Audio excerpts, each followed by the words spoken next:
Ginulat ng mga pagsabog ang Tehran, kabisera ng Iran, sa gitna ng preemptive strike doon ng Israel at Amerika. Tanaw sa kalangitan ang paglipad ng missile. Dinigang tila sunod-sunod na putok mula sa malayo. May mga nasunog na sasakyan. Nadamay rin ang isang all-girls school malapit sa isang US base. Mahigit 100 ang naitalang namatay. Kinundi na ito ni Iranian President Masoud Pezeshkian na nagpaabot ng pakikiramay sa pamilya ng mga biktima at mga residente ng Minab. Ang mga pag-atake ay kasunod ng paulit-ulit na babala ng Amerika at Israel na muli silang aatake kung itutuloy ng Iran ang kanilang nuclear at ballistic missile programs. Our objective is to defend the American people by eliminating imminent threats from the Iranian regime. We are going to destroy their missiles and raise their missile industry to the ground. It will be totally, again, obliterated.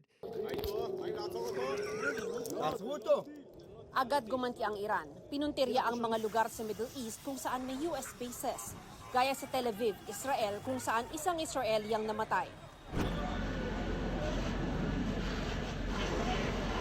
Tinamaan din ng missile ang isang residential area sa Israel. Lumikas ang mga residente habang inapula ng mga bumbero ang sunog sa mga bahay.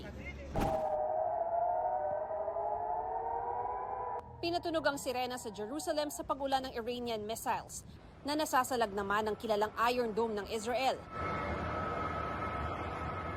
Tanaw yan hanggang sa West Bank.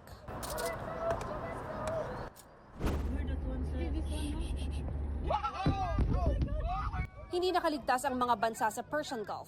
Sa Bahrain, tinamaan ang service center ng US 5th Fleet.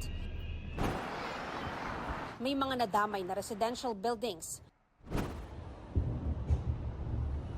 Maging ang Dubai sa United Arab Emirates nadamay. Pero sa pahayag ng UAE Defense Ministry, nasasalag nila ang mga missile at drone ng Iran. Umabot din ang gulo sa Qatar.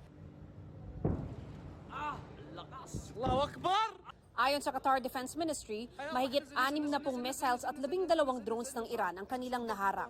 Kinumpirma nilang natamaan ng 2 ballistic missile ang isang airbase sa Qatar pero walang nasawi o nasaktan.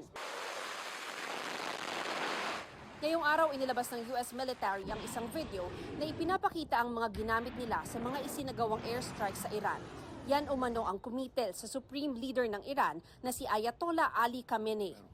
Una itong inanunsyo ni Trump sa social media kung saan tinawag niyang most evil people in history si Khamenei.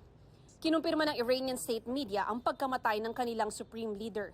Nasawi rin sa pag-atake ng US at Israel ang anak, manugang at apo ng Ayatollah.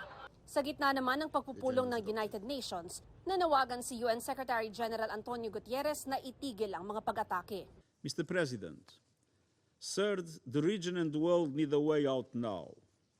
I call for de-escalation and an immediate cessation of hostilities.